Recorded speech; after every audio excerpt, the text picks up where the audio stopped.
Creed en sus profetas.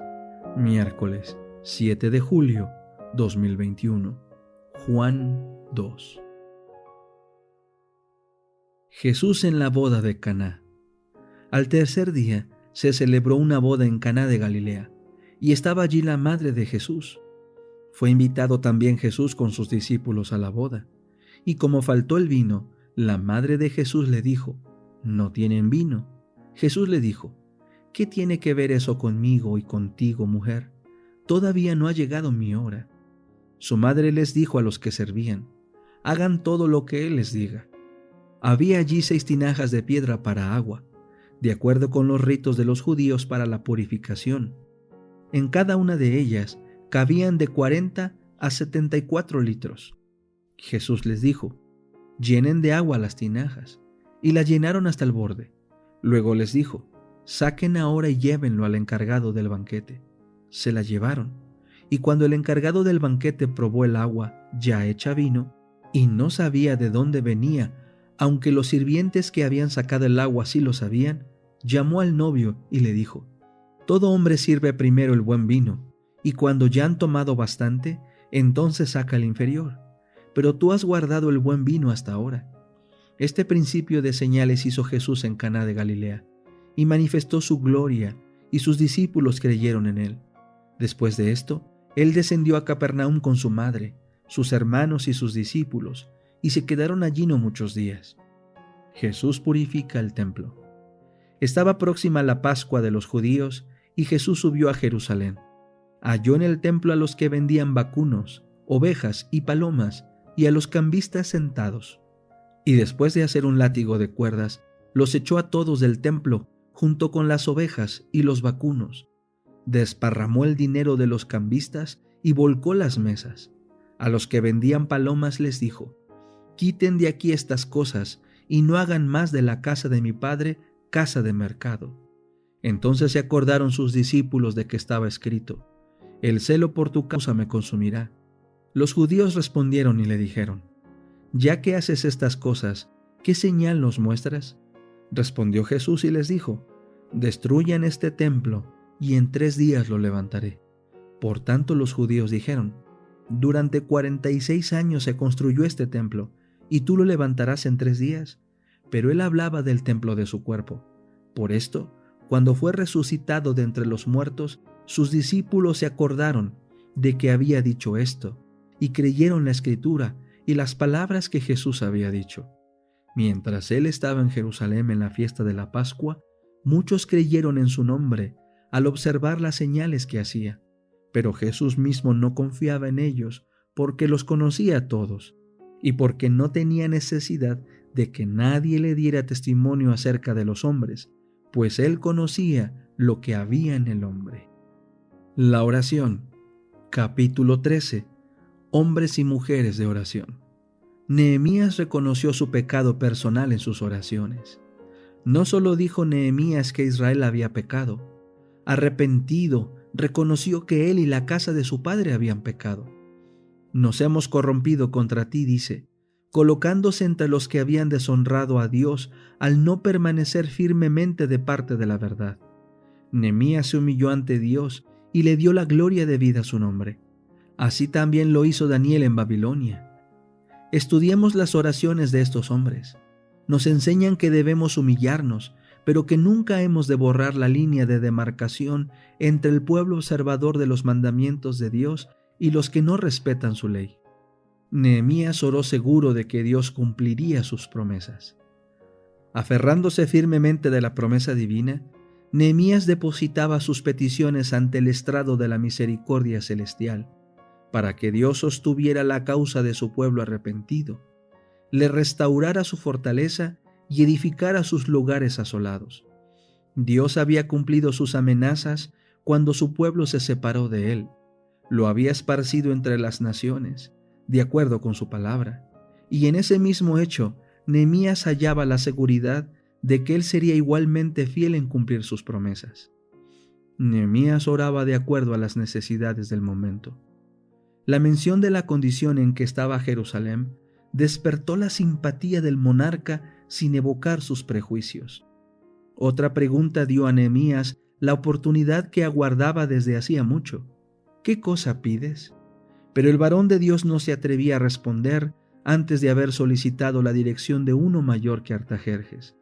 Tenía un cometido sagrado que cumplir, para el cual necesitaba ayuda del rey, y comprendía que mucho dependía de que presentase el asunto en forma que obtuviese su aprobación y su auxilio.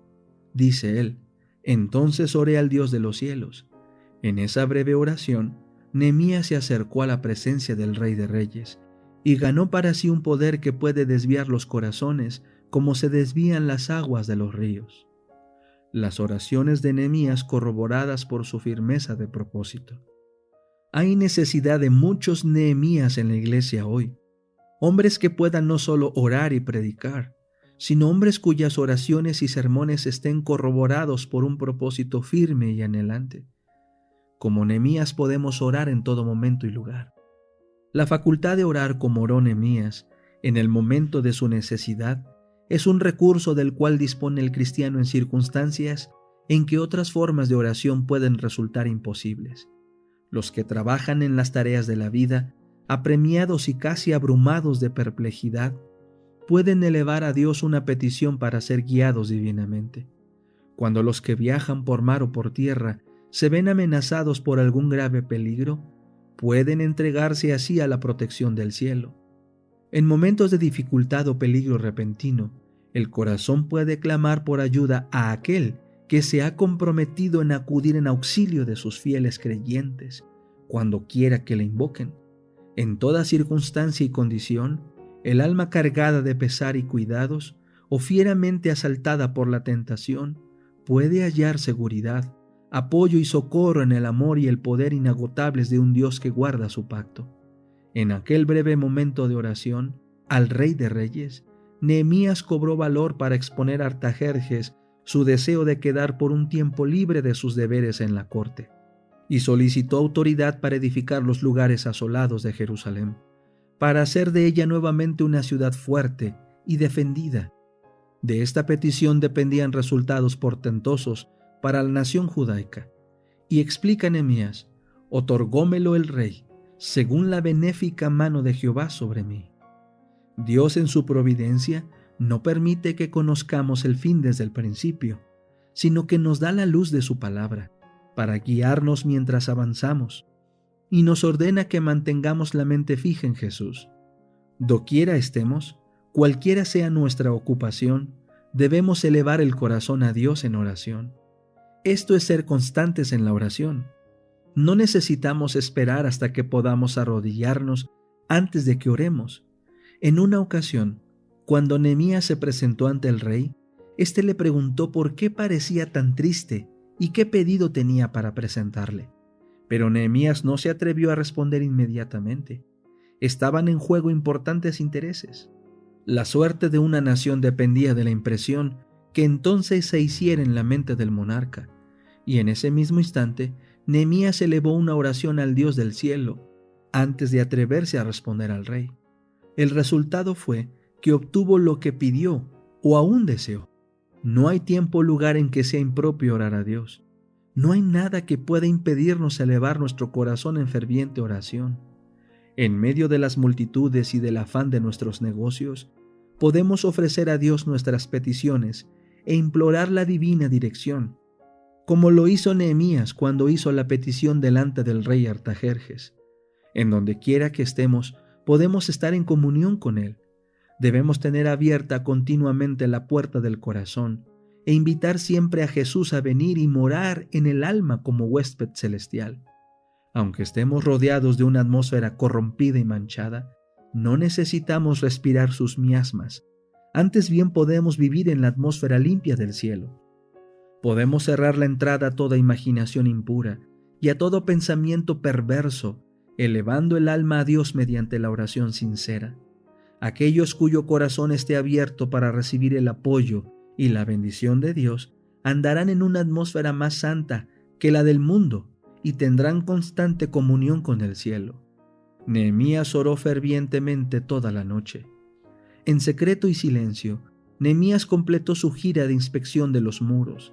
Declara: y no sabían los magistrados dónde yo había ido, ni qué había hecho, ni hasta entonces lo había yo declarado a los judíos y sacerdotes, ni a los nobles y magistrados, ni a los demás que hacían la obra.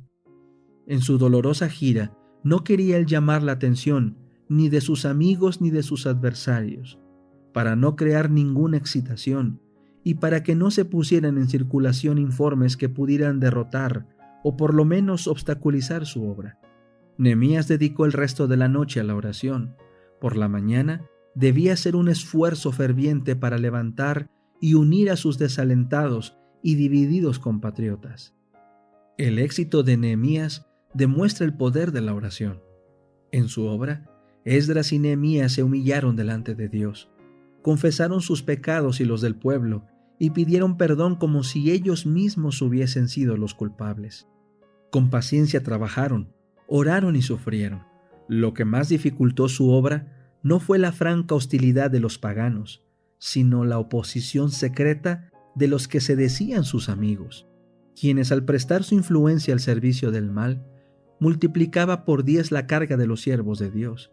Esos traidores proveían a los enemigos del Señor material para que guerreasen contra su pueblo. Sus malas pasiones y voluntades rebeldes estaban siempre en pugna con los claros requerimientos de Dios. El éxito que acompañó los esfuerzos de Nehemías revela lo que lograrán la oración, la fe y la acción sabia y enérgica. Nehemías no era sacerdote ni profeta, ni pretendía título alguno. Fue un reformador suscitado para un tiempo importante. Se propuso poner a su pueblo en armonía con Dios. Inspirado por su gran propósito, dedicó a lograrlo toda la energía de su ser. Una integridad elevada e inflexible distinguió sus esfuerzos. Al verse frente al mal y a la oposición a lo recto, asumió una actitud tan resuelta que el pueblo fue incitado a trabajar con renovado celo y valor. No podía menos que reconocer la lealtad, el patriotismo y el profundo amor a Dios que animaban a Nehemías, y al notar todo esto, el pueblo estaba dispuesto a seguirlo a donde lo guiaba.